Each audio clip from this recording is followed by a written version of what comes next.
जय हिंद दोस्तों। आज मैं आप लोगों को बताने वाला हूँ कोशिका चैप्टर। दोस्तों, कोशिका के बारे में आज हम लोगों को बताएंगे। कोशिका क्या होती है, इसकी खोज किसने की, सबसे छोटी कोशिका क्या है, बड़ी कोशिका क्या है और ये कितने प्रकार की होती है, आज हम सब कुछ समझने वाले हैं इस वीडियो में। दोस्तों, सबसे पहले जान लेते हैं कोशिका क्या होती है।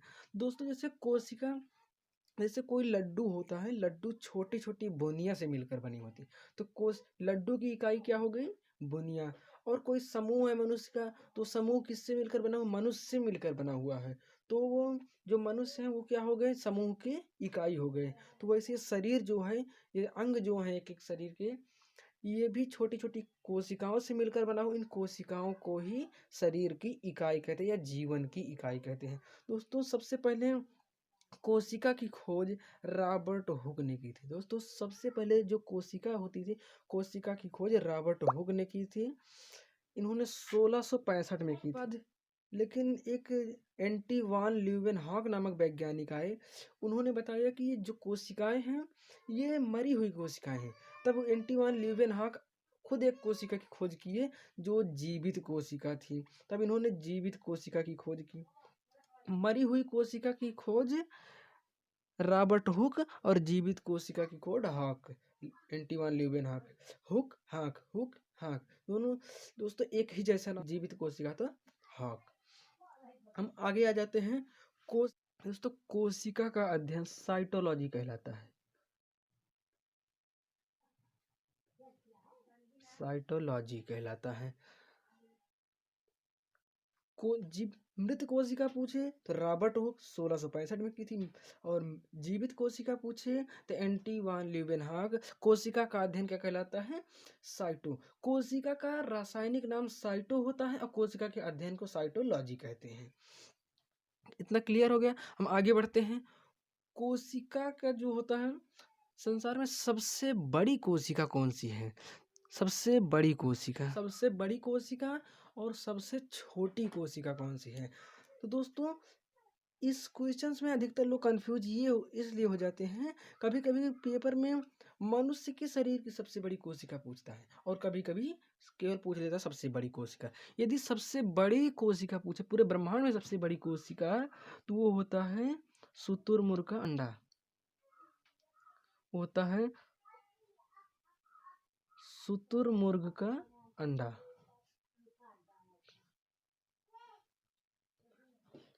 और सबसे छोटी कोशिका पूछे तो माइकोप्लाज्मा होता है। माइकोप्लाज्मा। दोस्तों, शरीर के नहीं, ब्रह्मांड की सबसे बड़ी कोशिका शुतुरमुर्ग का अंडा और सबसे छोटी कोशिका माइकोप्लाज्मा। आप देखे होंगे अंडा अंडा जैसे कोई खाता होगा, मतलब कि जो अंडा कोई फोड़ता होगा तो सफेद वाला भाग इसमें प्रोटीन होता है, वो तो एकदम बिखर जाता है, फैल जाता है द्रव की तरह। लेकिन बीच में जो पीला वाला भाग होता है वो एकदम इकट्ठा ही रहता है, एक दूसरे से अलग नहीं होता है, इकट्ठा बैठा रहता है। क्यों बैठा रहता है, क्योंकि वो सबसे बड़ी कोशिका है, वो एक ही कोशिका से मिलकर बना है। और सब जो थी बहुत सारी कोशिकाओं से मिली थी, तो सभी कोशिकाएं अलग अलग हो गई, लेकिन वो एक ही कोशिका से मिलकर बना था तो वो अलग नहीं हुआ। वो सबसे बड़ी कोशिका थी माइकोप्लाज्मा। और माइकोप्लाज्मा जो होती है वो सबसे छोटी कोशिका होती है। हम आगे बढ़ते हैं। अब आ जाते हैं मनुष्य के शरीर में सबसे बड़ी कोशिका। मानव में बड़ी, छोटी, दोस्तों मानव में जो होते हैं, कभी कभी पूछ लिया सबसे मनुष्य में सबसे बड़ी कोशिका कौन, सबसे छोटी कोशिका क्या है और सबसे लंबी। तो मनुष्य में सबसे बड़ी कोशिका जो होती है वो होती है ओभम। ओभम होती है जिसे अंडाणु कहते हैं, अंडाणु कहते हैं।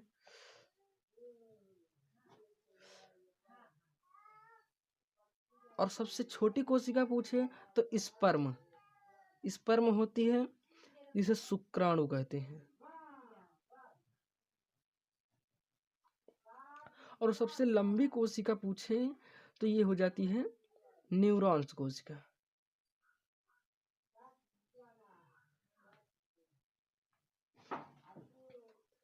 दोस्तों देखिए, यदि सबसे बड़ी कोशिका पूछे पर ब्रह्मांड में तो शुतुरमुर्ग का अंडा, सबसे छोटी कोशिका पूछे तो माइकोप्लाज्मा। मानव में सबसे बड़ी कोशिका अंडाणु होता है, अंडाणु जो पुरुषों में पाया जाता है, और सबसे छोटी कोशिका स्पर्म जिसे शुक्राणु कहते हैं, ये महिलाओं में पाया जाता है। और सबसे लंबी कोशिका होती है न्यूरॉन्स, ये मनुष्य के ब्रेन में पाया जाता है, चाहे नर हो या मादा, सबके ब्रेन में पाया जाता है। हम अगले पेज पर चलते हैं, पेज पर आ चुके हैं। अब इसमें देखिए, हम इस पे सबसे पहले चर्चा कर लेते हैं। कुछ लोगों ने देखा कि जीवित कोशिका की खोज रॉबर्ट हुक ने 1665 में मृत कोशिका की खोज रॉबर्ट हुक ने 1665 में कर दी। जीवित कोशिका की खोज एंटी वान ल्यूवेनहॉक ने कर दी। कोशिका का अध्ययन साइटोलॉजी कहलाता है। और कोशिका का रासायनिक नाम पूछे तो साइटो। और पूरे ब्रह्मांड में सबसे बड़ी कोशिका शुतुरमुर्ग का अंडा, सबसे छोटी कोशिका माइकोप्लाज्मा। और मानव में बड़ी पूछे तो ओभम या अंडाणु, और सबसे छोटी पूछे तो स्पर्म यानी शुक्राणु जो महिलाओं में पाया जाता है, अंडाणु पुरुषों में पाया जाता है। और सबसे लंबी कोशिका तो न्यूरॉन्स, न्यूरॉन्स मनुष्य के ब्रेन में पाया, दिमाग में पाया जाता है। तो हम आगे बढ़ते हैं दोस्तों। कुछ लोगों ने बताया ये सब तो ठीक है, लेकिन इसका कोशिका का करना क्या है। कोशिका जान तो गए क्या है, लेकिन इनको ये नहीं पता कि कोशिका को करना क्या है। तब एक बहुत ही महान वैज्ञानिक आए जिनका नाम था एवं स्वान आए, और इन्होंने बताया कि ये जो कोशिका होती है ना, ये हर कोशिका, इसका निर्माण जो होता है पुरानी मृत कोशिकाओं से होता है। इन्होंने ये बताया कि नई कोशिका का जन्म पुरानी मृत कोशिकाओं से होता है।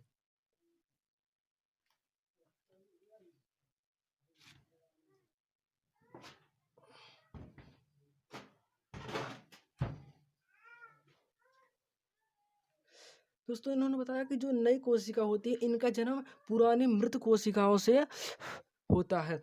और ये कोशिकाएं जो होती हैं बहुत चीज़ों से मिलकर बनी होती हैं, बहुत छोटी छोटी चीज़ों से मिलकर बनी होती हैं, जैसे कि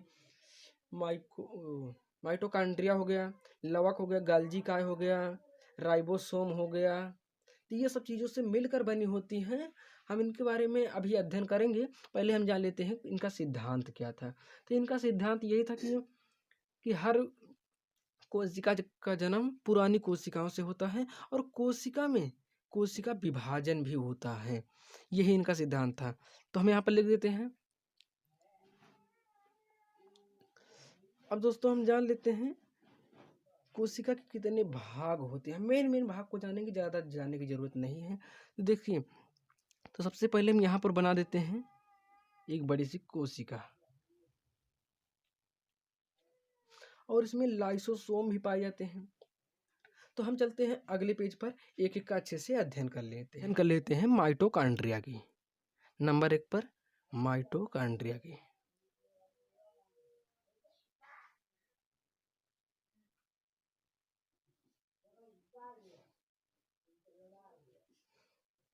माइटोकॉन्ड्रिया के दोस्तों, माइटोकॉन्ड्रिया होता क्या है।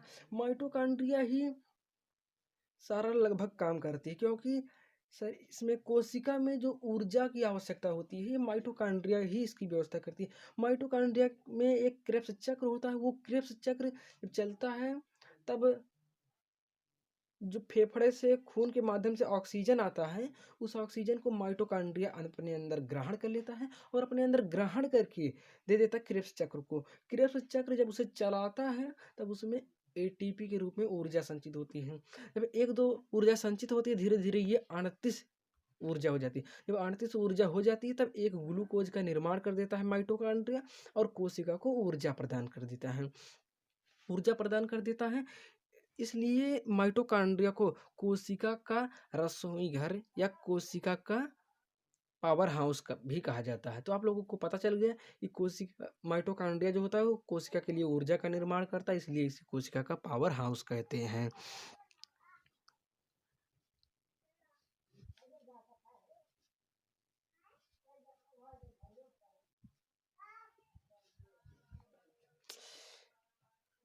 कोशिका का पावर हाउस, हम इसके बारे में अब बता चुके हैं। अब अगला बताते हैं लवक क्या होता है। लवक क्या होता है। दोस्तों लवक क्या होता है? ये लवक जो होते हैं, ये कोशिकाएं दो प्रकार की होती है, जंतु कोशिका और पादप कोशिका। ये मार हम अभी बता दे रहे हैं सभी कौन कौन से अंग होते हैं, कौन कौन से भाग होते हैं इनमें। बाकी हम अभी बाद में बताएंगे कौन सा जंतु ऊतक में पाया जाता है और कौन सा पादप ऊतक में। सबसे पहले हम माइटोकॉन्ड्रिया बता चुके हैं, अब लवक बता देते हैं। तो लवक दोस्तों जो होता है ये पादप कोशिका में पाया जाता है, और लवक की उपस्थिति में, हरित लवक की उपस्थिति में और जल की उपस्थिति में जो पेड़ के पत्ते होते हैं, हरे पत्ते, वे वायुमंडल से कार्बन डाइऑक्साइड को ग्रहण करके, कार्बन डाइऑक्साइड को ग्रहण करके, सूर्य का प्रकाश ग्रहण करके, सूर्य का प्रकाश सूर्य का प्रकाश ग्रहण करके और जल को ग्रहण करके, जल को ग्रहण करके लवक की उपस्थिति में कार्बन डाइऑक्साइड, सूर्य का प्रकाश और जल को ग्रहण करके अपने भोजन का निर्माण करते हैं पेड़ पौधे। यही इसकी मुख्य भूमिका होती है। तो हम अगला देखते हैं। अगला हमारा है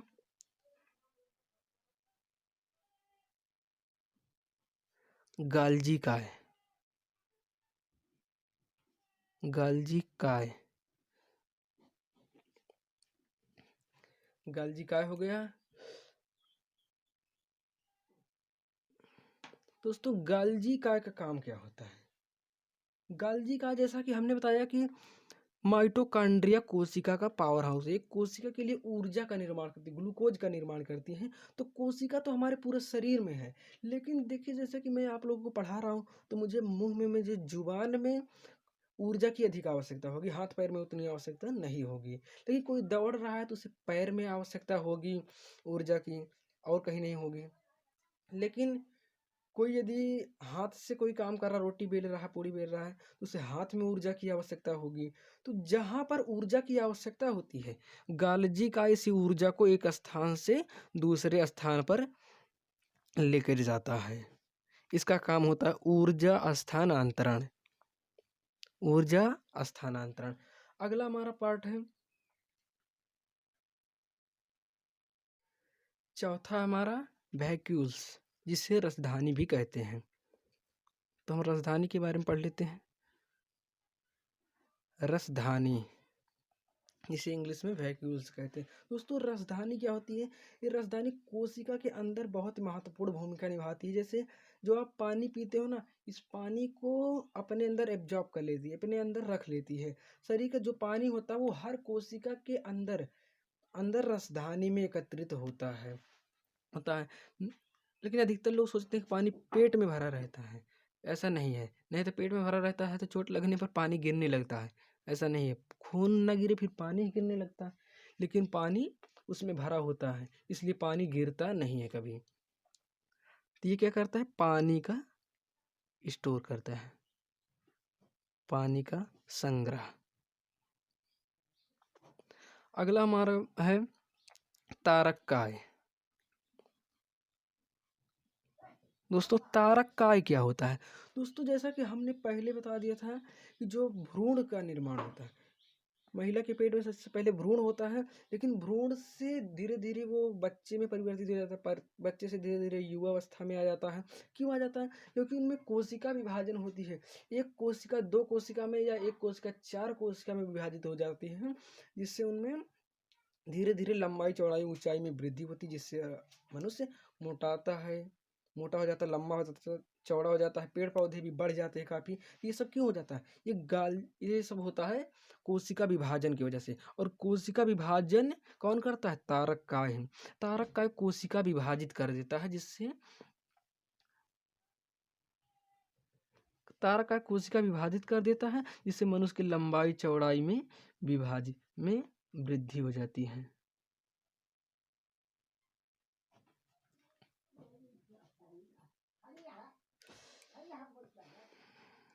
छठवां हमारा इंडोप्लाज्मिक रेटिकुलम।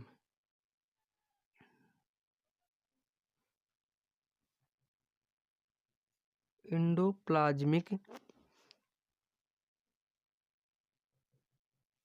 रेटिकुलम। दोस्तों रेटिकुलम हमने क्या बताया था? अभी हमने चित्र दिखाया था, जो कुछ ऊपर की तरफ उठा था, जिस पर राइबोसोम पाए जाते हैं। तो दोस्तों ये रेटिकुलम क्या होते हैं, ये शरीर के अंदर जो होते हैं कोशिका में जो राइबोसोम होते हैं, तो ये राइबोसोम इसी इंडोप्लाज्मिक रेटिकुलम के ऊपर पाए जाते हैं। तो जो कुछ राइबोसोम पाए जाते हैं इंडोप्लाज्मिक, और जो इंडोप्लाज्मिक होता है ये दो प्रकार का होता है। हमने देखा था एक ऊपर होता है एक नीचे होता है। तो ऊपर वाले पर राइबोसोम पाए जाते हैं लेकिन नीचे वाले पर राइबोसोम नहीं पाए जाते हैं। तो इंडोप्लाज्मिक रेटिकुलम जब इस पर राइबोसोम उपस्थित होता है तब यह प्रोटीन संश्लेषण करता है। ये प्रोटीन संश्लेषण करता है, और जब इस पे राइबोसोम उपस्थित नहीं होते हैं तब यह एंजाइम संश्लेषण करता है। क्या संश्लेषण करता है? एंजाइम संश्लेषण। दोस्तों हमारे लगभग मेन सभी पार्ट हो चुके हैं, लेकिन मैं देख लेता हूँ थोड़ा और भी जो होंगे। 7वें नंबर पर आ जाता है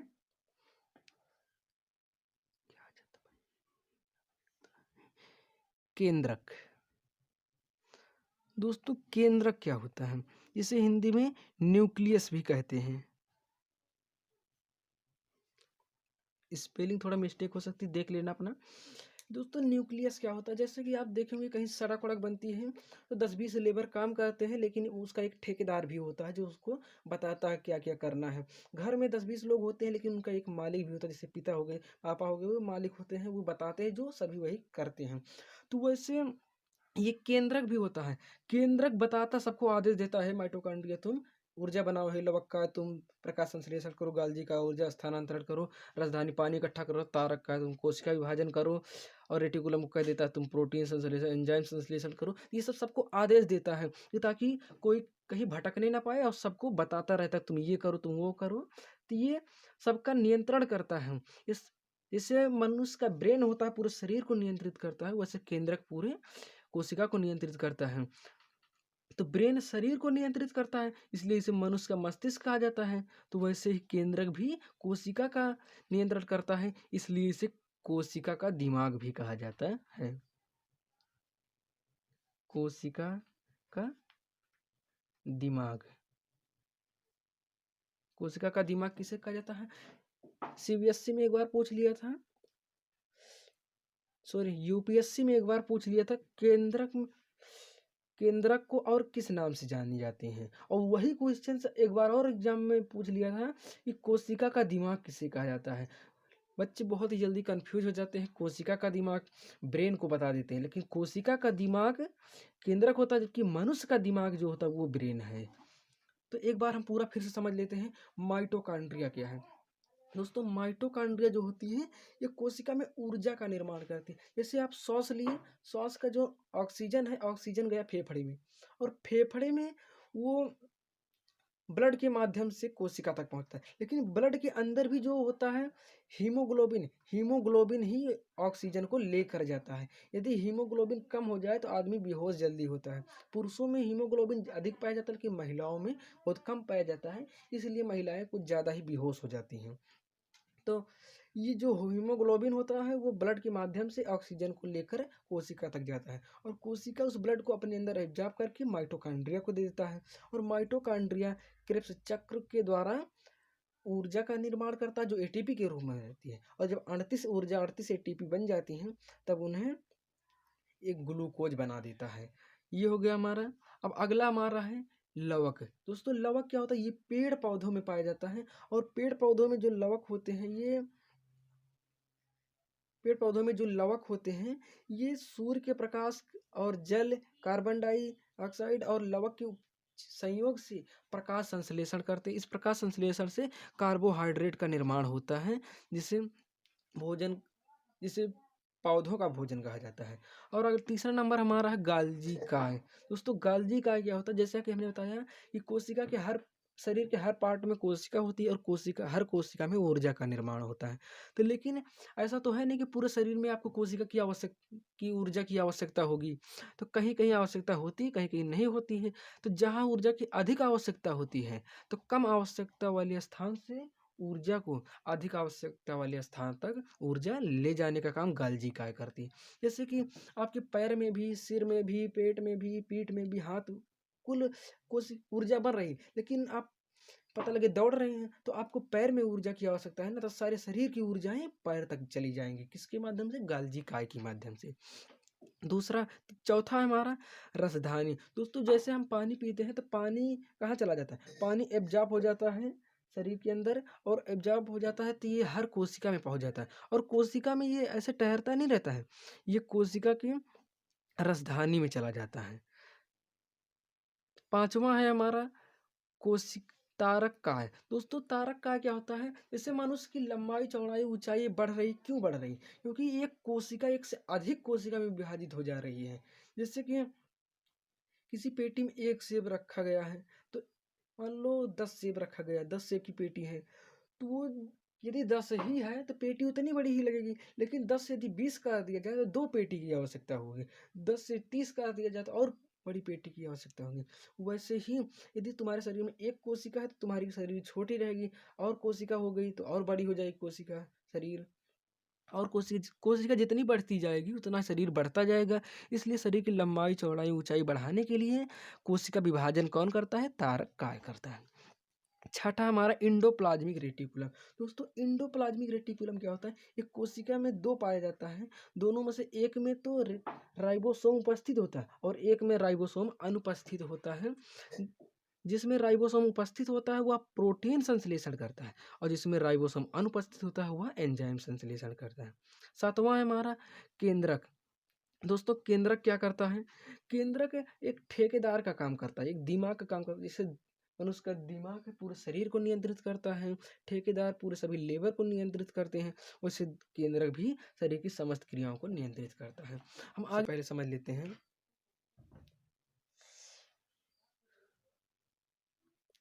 इसे हमें बहुत पहले पढ़ लेना चाहिए था लेकिन नहीं पढ़ पाए, अब बता दे रहे हैं। जैसे कोशिका झिल्ली,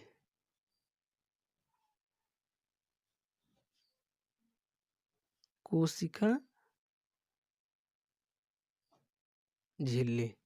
दोस्तों कोशिका झिल्ली क्या होती है? जैसे कि आप बाजार में कभी कभी सौदा कुछ खरीदते होंगे, तो जैसे आलू खरीदे, टमाटर खरीदे, प्याज खरीदे, तो ये सब आप एक एक आलू, एक एक टमाटर पकड़ के तो लाएंगे नहीं, तो सभी आलू को, सभी सब्जियों को एक पैकेट में या एक पॉलिथीन में रख दिया जाता है, एक झिल्ली में रख दिया जाता है, जिसे वो, जिससे कि वो गिरे ना और वो आप उसे सही से घर तक ला सकें।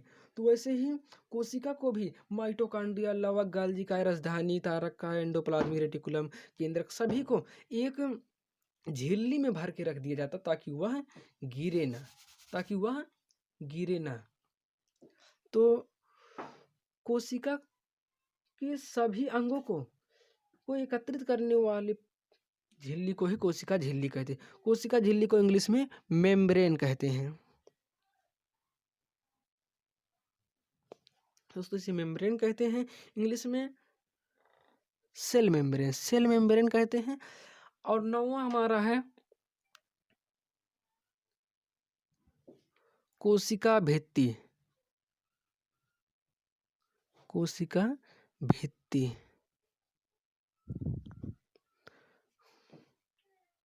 दोस्तों कोशिका भित्ति क्या होती है? जो जंतु कोशिका होती है इसमें तो केवल कोशिका झिल्ली ही पाई जाती है, लेकिन पादप कोशिका में कोशिका भित्ति भी पाई जाती है। क्योंकि देखिए मनुष्य तो अपनी सुरक्षा स्वयं कर लेता है, लेकिन पेड़ पौधे अपनी सुरक्षा नहीं कर पाते, उनको अधिक अधिक सुरक्षा की आवश्यकता होती है। इसलिए इसके ऊपर, जैसे कि हम दिखा को कोशिका की दीवार को कोशिका भित्ति कहते हैं।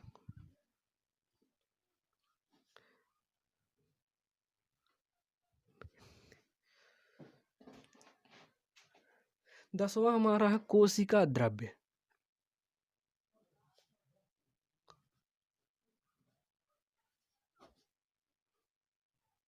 कोशिका द्रव्य। दोस्तों सबसे पहले हम समझ लेते हैं कोशिका द्रव्य क्या होता है।